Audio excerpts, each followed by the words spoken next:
మాజీ స్పీకర్ దివంగత నేత దుద్దిళ్ల శ్రీపాదరావు 25వ వర్ధంతి సందర్భంగా రాజన్న సిరిసిల్ల జిల్లా వేములవాడ పట్టణంలో శనివారం కాంగ్రెస్ పార్టీ రాష్ట్ర ప్రధాన కార్యదర్శి పాత సత్యలక్ష్మి ఆధ్వర్యంలో ఆయన చిత్రపటానికి పూలమాలలు వేసి ఘనంగా నివాళులర్పించారు.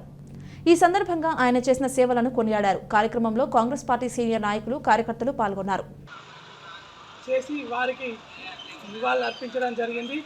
వారి అడుగుజాడల్లో వారి తనయులైనటువంటి రాష్ట్ర మంత్రివర్యులు దుద్దిళ్ల శ్రీపాదరావు గారి జయంతి మన వర్ధంతి వేడుకలు ఈరోజు పూలమాలలతో చేయడం జరిగింది.